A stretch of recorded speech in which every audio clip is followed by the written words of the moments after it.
여러분 안녕하십니까? 헬로티비 뉴스입니다. 민간 도시개발을 준비해온 김포시의 한 마을에서 해당 지역이 공영개발 지역으로 검토되고 있다는 소식을 듣고 주민들이 들고 일어섰습니다. 재산권을 둘러싼 주민들의 항의인데요. 오늘 이슈앤피플에서 직접 들어보겠습니다. 네, 위원장님, 먼저 김포 장기감정지구 공영개발 반대하는 이유부터 말씀 부탁드립니다. 주민들이 기존에 김포 지역 관내에서 2번 내지 3번 정도의 강제 수용을 당해서 이제 이주민들이 와서 이제 모여 있는 상태입니다. 개발의 필요성을 절감해서 도시개발 사업을, 민간 도시개발 사업을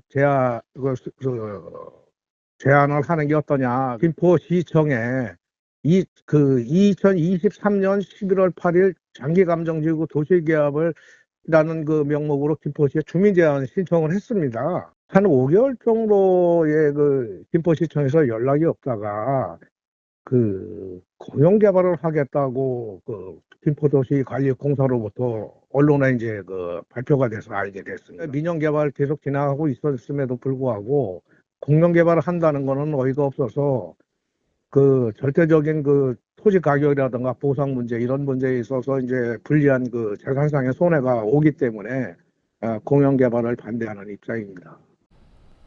네, 김포시가 민간 도시개발 사업을 수용하지 않은 걸로 알고 있는데요. 이유는 무엇입니까? 민원 회신 결과 내용을 보면은 그러니까 장기 감정지구의 주변 사업지와 연계성을 고려해서 종합적인 계획이 수립이 필요하고 향후 기반 시설 등 여건 변화가 급격히 변동될 수 있는 지역으로 민간 제한 수용 불구 입장이라는 내용입니다. 많이 놀랬고 주민들이 이거는 우리가 수년간에 걸쳐서 민간 개발을 추진했음에도 불구하고 이런 수용 불구가 입장이라는 답변을 그러니까 놀란 거죠. 네, 그렇다면 향후 대응 계획은 어떻게 되십니까? 김포시장을 면담을 해서 이 부분에 대한 여러 가지 주변 상황이라든가 저희들 주민들의 의견을 좀 듣고 공영개발의 타당성을 검토를 해야 되지 않냐. 그리고 저희들은 언론사를 통해서라든가 좀 반대 운동을 하든가 데모를 하든가 도시관리공사를 찾아가서 또 도시관리공사 이사장을 만나서 이 부분에 대해서 반대 의사를 피력을 하고 주민들이 지금 공영개발을 반대하고 민영 개발을 지금 제안을 지금 다시 신청할 예정입니다. 네, 여기까지 듣겠습니다. 이한영 장기감정지구 비대위장이었습니다. 다음 소식입니다. 김포시가 최근 자가통신망 고도화 확대 구축 5단계 사업을 모두 완료했습니다. 이로써 김포시는 하정면에서 월곡면 애기봉에 이르는 8.8km 구간에 광 케이블을 증선했는데요. 지난 2019년 공공 디지털 인프라 확충을 목표로 5개년 중장기 계획을 수립한 김포시는 모두 5개 권역에서 광 인프라 성능 개선 등 관련 사업을 이어왔습니다. 부천시가 수요응답형 교통수단인 똑버스 운행을 다음 달 확대합니다. 소사구 범박 옥길동 구역을 오가는 똑버스는 지하철 7호선 천왕역까지 연계하는 동시에 기존보다 2대 늘려 4대로 운행하는데요. 또 우정구 고강본동과 고강 1동을 운행하는 노선은 까치울역을 주요 거점으로 추가합니다. 이로써 부천 똑버스는 매일 새벽 6시부터 밤 11시까지 소사권과 오정권 등 2개 구역에서 모두 7대를 운행합니다. 경기도 여름철 폭염 대응 종합평가에서 부천시가 31개 시군 가운데 우수기관으로 선정됐습니다.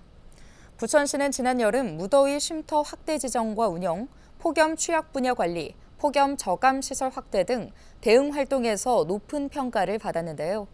올해 우수기관으로 선정된 부천시는 경기도 기관표창과 재난관리기금 5천만 원을 포상으로 받습니다.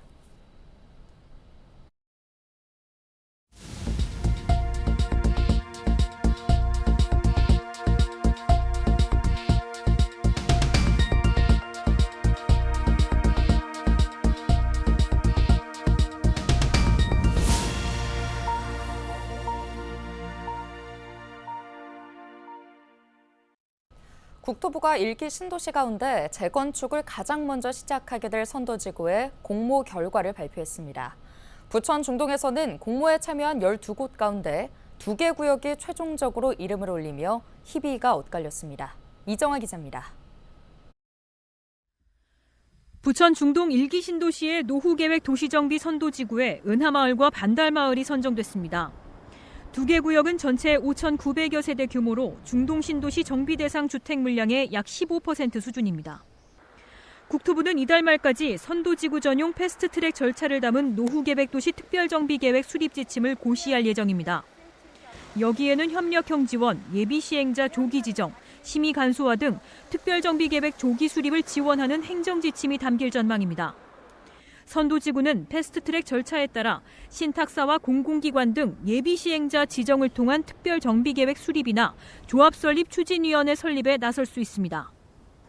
이에 따라 부천시도 국토부가 마련한 주민협력형 정비 모델을 선도지구에 적용합니다. 경기도 승인을 앞둔 중동 1기 신도시 정비기본계획이 완료되면 내년부터 공모 없이 주민 제한 방식으로 민간 주도의 자율정비가 가능해집니다. 부천시는 또 이주대책 등을 고려해 연차별 정비 물량 내에서 특별정비계획을 승인해 나가는 순차 정비 방안 등을 내년 상반기까지 마련할 계획입니다. 또 이를 기반으로 미래도시 공간구조계획을 포함하는 중동 1기 신도시 재정비 마스터플랜을 수립할 예정입니다.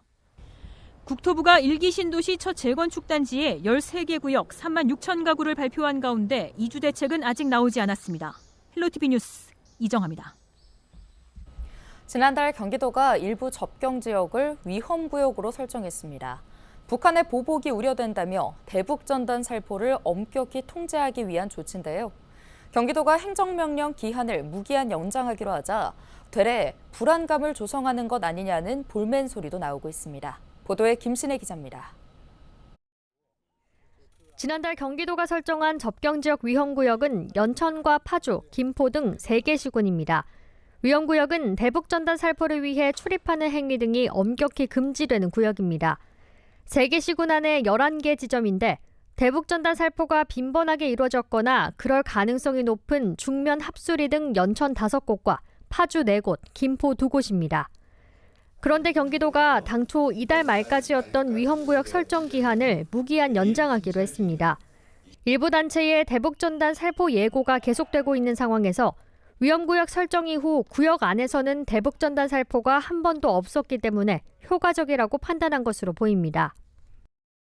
겨울철에도 대북전단 살포가 가능한 기상 상황이 지속되는 점, 북한의 대북전단 살포에 대한 위협이 계속되면서 접경지 주민들의 생존권이 위협받고 있는 점 등을 고려하여 위험구역 설정 기간 연장을 추진하게 되었습니다. 하지만 접경 지역에서는 일부 우려하는 목소리도 나옵니다. 위험구역이라는 표현 자체가 오히려 불안감을 키울 수 있다는 지적입니다. 또 대북전단 살포를 금지하는 데만 급급할 게 아니라 남북관계를 풀어나가기 위한 다각적인 고민이 필요하다는 의견도 나왔습니다. 일단은 위험구역이라는 표현을 딱 쓰니까 이제 주민들이 약간 뭐랄까 좀 불안정하고 뭔가 뭐 진짜 뭐 좀 위협을 느끼는 건가 그런 역효과도 좀 있을 수도 있고요. 그리고 대북 전단 살포만이 현재 안보 상황을 이렇게 나쁘게 했다는 거라고 단정질 수도 없거든요. 대북전단 살포를 주도해온 일부 납북자 단체는 북한의 대남 방송이나 쓰레기 풍선 살포를 멈추라고 하는 것이 먼저라고 반발하고 있습니다. 경기도는 주민 안전을 위한 부득이한 행정 조치라며 적극 협조해 줄 것을 부탁했습니다. 대북전단 살포 시 북한이 보복 타격에 나설 가능성을 배제할 수 없다는 겁니다. 대북전단을 둘러싼 갈등 속에 경기도가 행정명령을 언제까지 내릴 수 있을지 이해관계자들의 이목이 쏠리고 있습니다. 헬로티비 뉴스 김신혜입니다.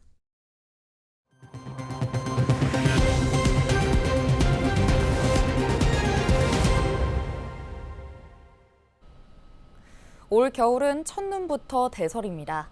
밤부터 시작된 눈이 종일 쏟아지며 서울에는 기록적으로 많은 눈이 쌓였습니다. 이세진 기자의 보도입니다. 온 세상이 하얗게 변했습니다. 늦가을 단풍잎 위에도 도로 위 신호등에도 소복이 눈이 쌓였습니다. 아침 일찍부터 제설 작업이 이루어졌지만 차들은 느릿느릿 제속도를 내지 못하고 눈 소식에 평소보다 서둘러 길을 나선 시민들은 행여 미끄러질까 종종 걸음으로 발길을 옮겨봅니다. 아침에 첫눈 보고 너무 기분 좋았는데 근데 출근길에 밀릴까 봐. 첫눈인데 이렇게 많이 올 줄은 솔직히 몰랐고 그래서 많이 쌓여가지고 좀 이쁘긴 한데 좀 미끄러워서 조심했던 것 같습니다. 수도권에 내린 올겨울 첫눈. 하룻밤 사이 서울에만 15cm가 넘게 쌓였습니다. 11월 적설량으론 역대 최고치입니다. 수도권 대부분 지역에는 대설특보가 내려졌습니다. 시간당 5cm 안팎의 강하고 무거운 눈이 쏟아지면서 도로가 통제되거나 출근길 지하철이 지연되는 일도 있었습니다. 이례적인 기록을 남긴 이번 첫눈은 28일까지 더 내립니다. 우리나라 주변의 해수 온도가 높은 상황에서 5km 상공의 찬 공기가 강하게 내려왔기 때문에 서해상에서 눈구름이 강하게 발달을 했습니다. 11월 달이지만은 천둥 번개를 같이 동반해서 대류성이 불안정이 강해졌고요. 경기 남부 중심으로 해서 내일 오전까지 많은 눈이 좀 내릴 것으로 예상을 하고 있습니다. 특히 기온이 떨어지면서 내린 눈이 녹지 않고 그대로 얼어붙을 수 있는 만큼 출퇴근길, 빙판길 주의하셔야겠습니다. 헬로티비 뉴스 이세진입니다.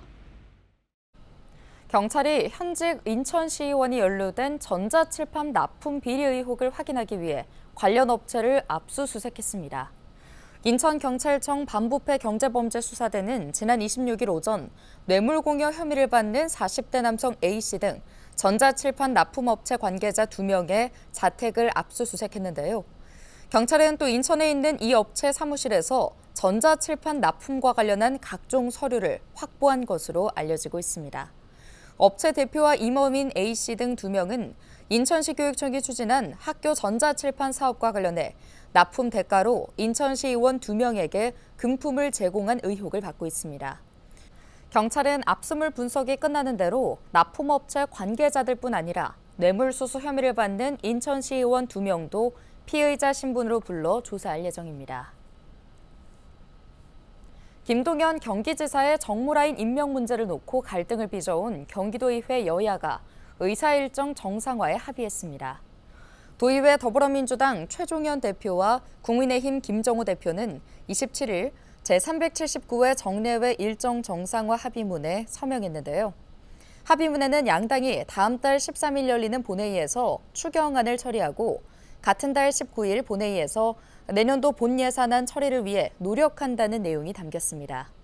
이달 28일과 29일 본회의를 열고 도정 질문과 의원 5분 발언을 실시하고 의회 제도개혁 특별위원회를 신설해 12대 도의원 개원 방안을 논의하기로 했습니다. 인천 고등법원 설치가 본격화되고 있습니다. 인천시는 인천 고등법원 설치를 위한 법률 개정안이 국회 법제사법위원회 법안심사 제1소위원회를 통과했다고 밝혔는데요. 법안이 통과되려면 법사위 전체회의 통과와 국회 본회의 의결을 거쳐야 합니다. 인천고법 설치를 위한 법안은 21대 국회에서도 법안심사소위에 3차례 상정됐지만 처리되지 못하고 임기 만료로 자동 폐기됐습니다. 올해 22대 국회가 출범하면서 인천 지역 국회의원인 더불어민주당 김교웅 의원과 국민의힘 배준영 의원이 법안을 대표 발의하며 여야 정치권이 협력해 재추진됐습니다. 올해 3, 4분기 LG 헬로비전 수도권 지역방송 지역채널심의위원회가 26일 LG 헬로비전 상암동 본사에서 열렸습니다. 수도권 지역방송은 서울 은평과 양천방송, 경기 북부 나라방송, 경기 부천, 김포와 북인천 방송 등이 해당되는데요. 이날 심의위원회에 참석한 위원들은 지난 7월부터 11월까지의 주요 보도 사례를 살피고 잘한 점과 개선할 점에 대한 의견을 나눴습니다. 심의위원들은 부천 호텔 화재 일주일 뒤 현장을 점검한 심층 보도와 은평 서울혁신파크 등 눈길 가는 지역 이슈 보도를 잘한 점으로 꼽았습니다. 오늘 준비한 소식은 여기까지입니다. 함께해 주신 여러분 고맙습니다.